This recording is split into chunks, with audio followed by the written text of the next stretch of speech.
The Mitsubishi Zero's engine coughs to life at dawn, the propeller slicing through humid tropical air thick with avgas and the faint, sweet rot of jungle beyond the runway. Second Lieutenant Ichizo Hayashi sits strapped in the cockpit, flight suit soaked with sweat, hands trembling on the control stick as the canopy slams shut above him. In his breast pocket, pressed against his racing heart, is the letter he wrote last night, words no superior will ever read. It is not dying for the Emperor I fear, it is real death I fear. The throttle pushes forward. The plane lurches, gathers speed, lifts into the pale Pacific sky.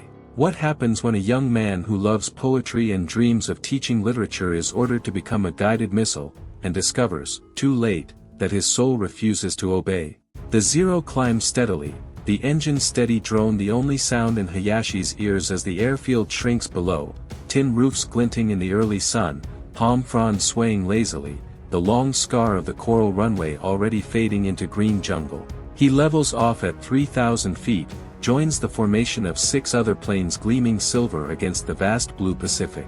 They fly in loose V, wings rocking gently in the warm-up drafts, the sea below a sheet of hammered turquoise stretching to every horizon. From up here it looks peaceful, almost inviting, as if a man could step out and walk across it. Inside the cockpit the heat builds quickly. The canopy traps the sun like a greenhouse, sweat soaks Hayashi's flight suit, trickles down his spine, pools in the small of his back. The air is thick with the smell of hot oil, aviation fuel, and his own nervous perspiration. The seat is hard, the harness cuts into his shoulders, but he dares not shift too much.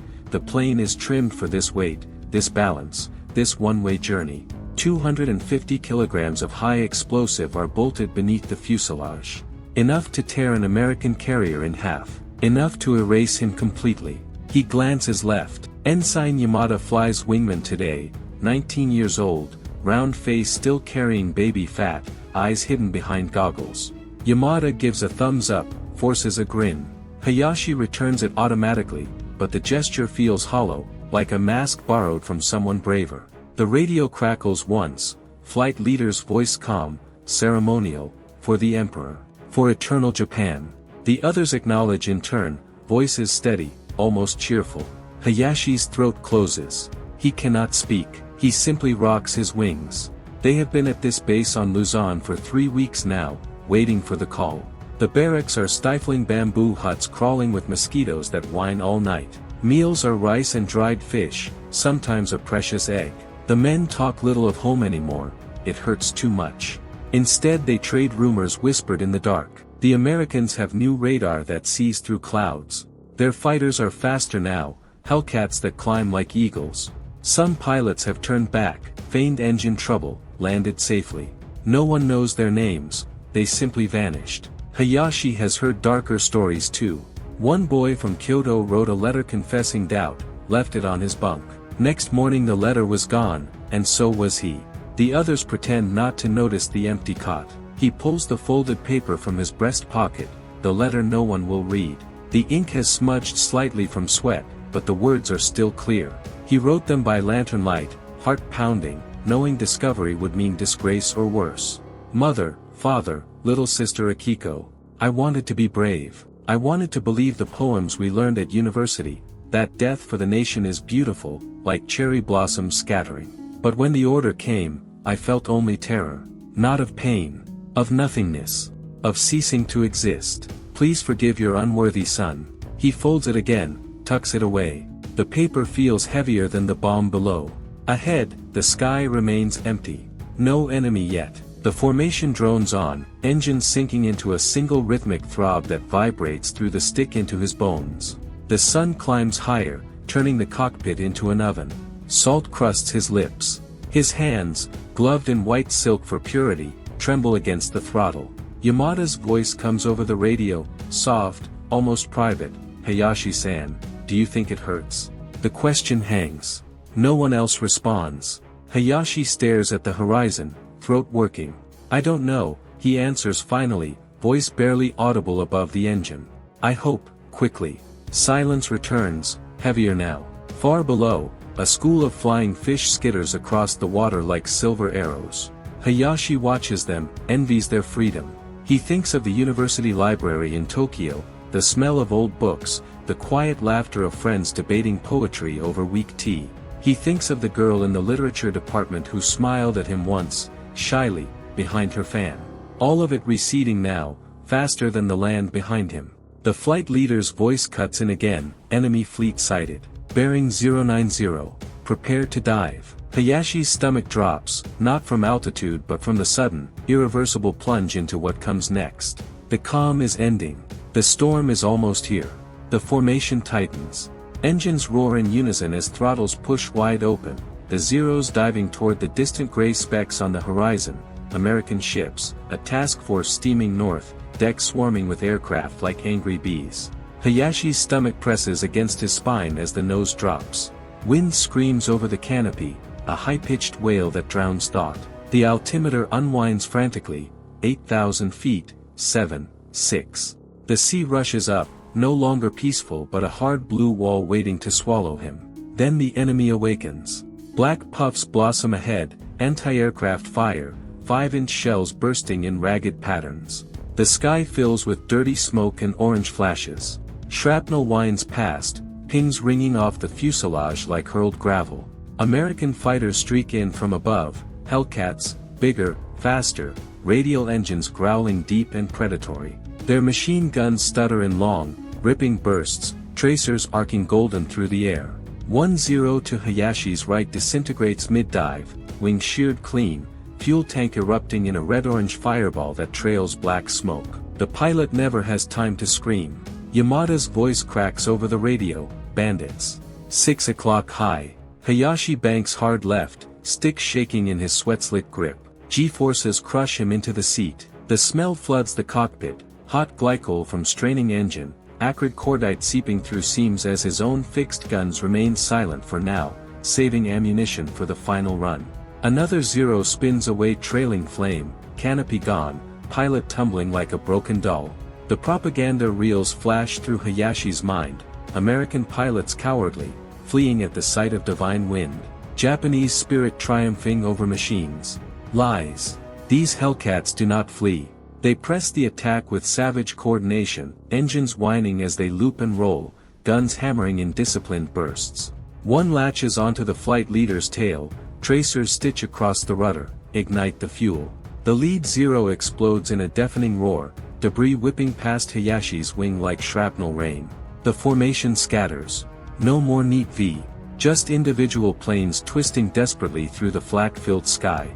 Hayashi dives steeper, engine screaming protest. The carrier grows below, massive gray deck, tiny figures running, catapults hurling more fighters into the fight. Proximity fuses burst around him now, the air shuddering with concussions that rattle his teeth. A Hellcat overshoots, crosses his nose.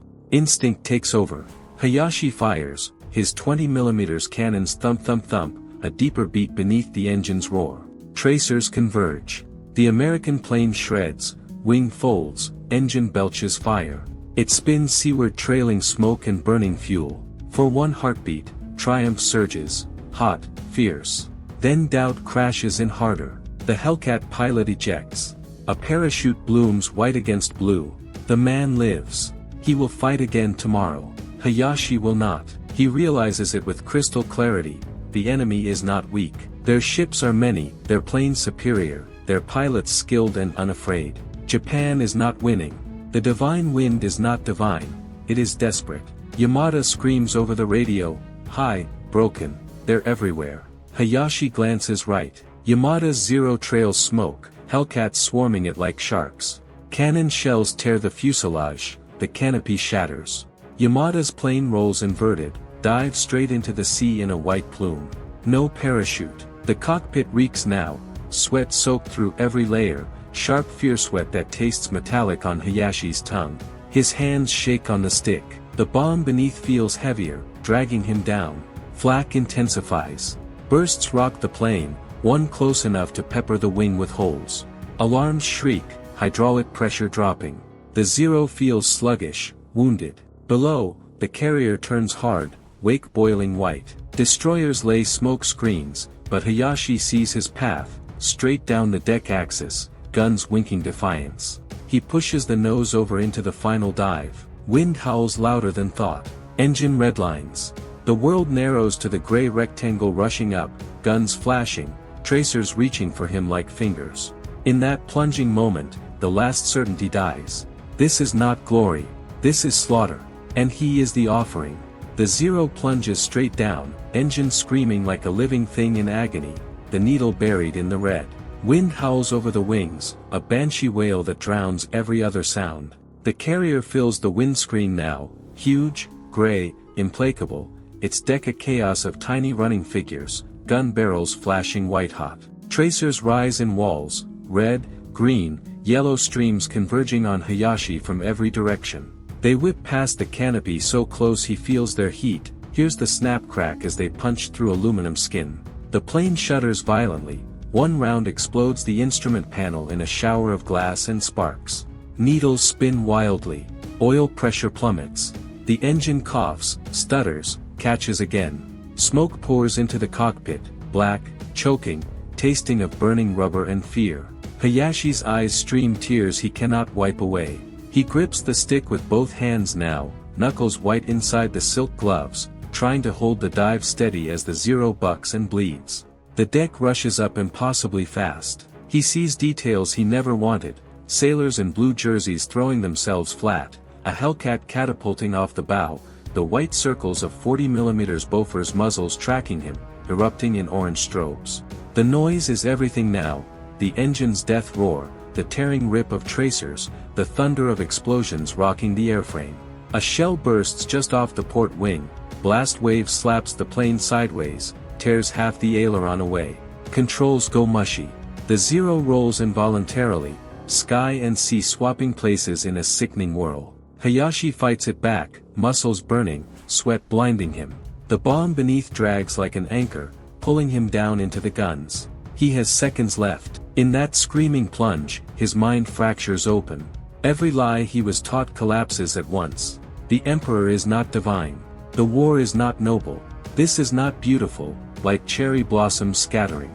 This is a young man being fed into a furnace because old men in Tokyo refuse to admit defeat.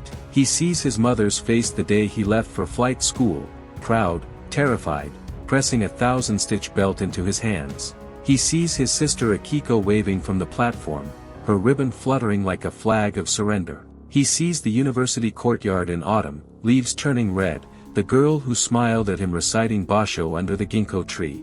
All of it, gone. Not in glory. In fire. A 5-inch shell detonates directly ahead. The flash is blinding white. Shrapnel hammers the fuselage like 1,000 hammers.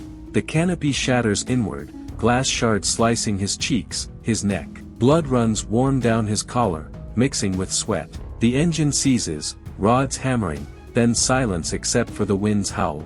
The propeller windmills uselessly. He is a falling stone now. The carrier deck tilts as he rolls again, trying to line up one last time. He almost makes it, the bow crosses his gun sight, but a final burst catches the fuel tank. Flame erupts behind him, roaring up through the cockpit in a hungry rush. Heat sears his face, ignites his flight suit. Pain explodes everywhere at once, skin blistering, hair burning, lungs filling with fire. He screams. Not a warrior's cry. A boy's scream, raw, animal, full of disbelief that this is how it ends. The letter in his pocket curls and blackens.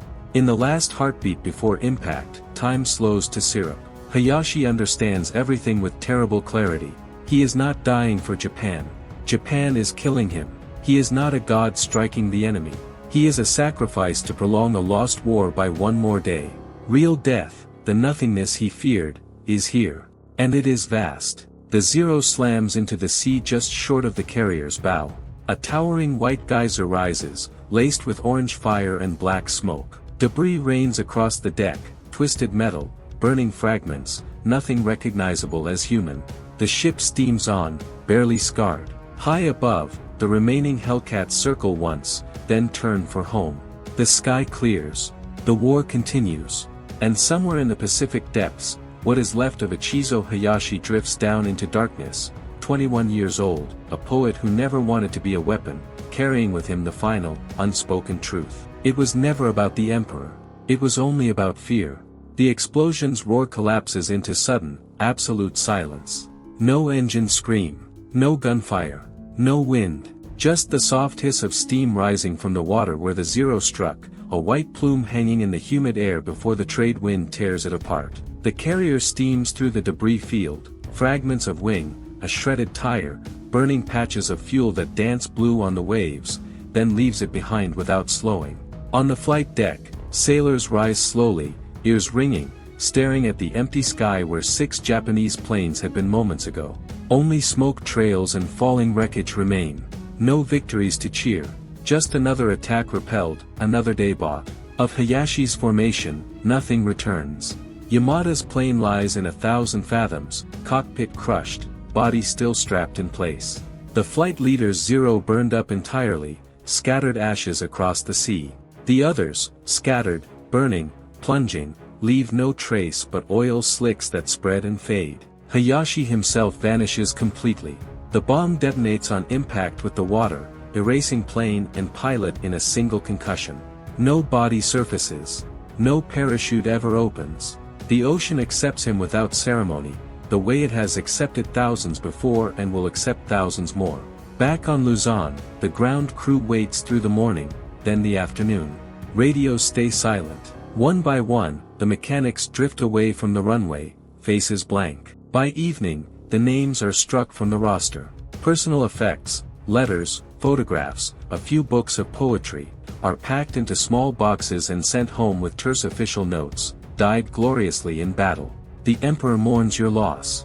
Hayashi's letter, the one pressed against his heart, burns to ash before it can betray him. His doubt dies with him, unspoken, unread.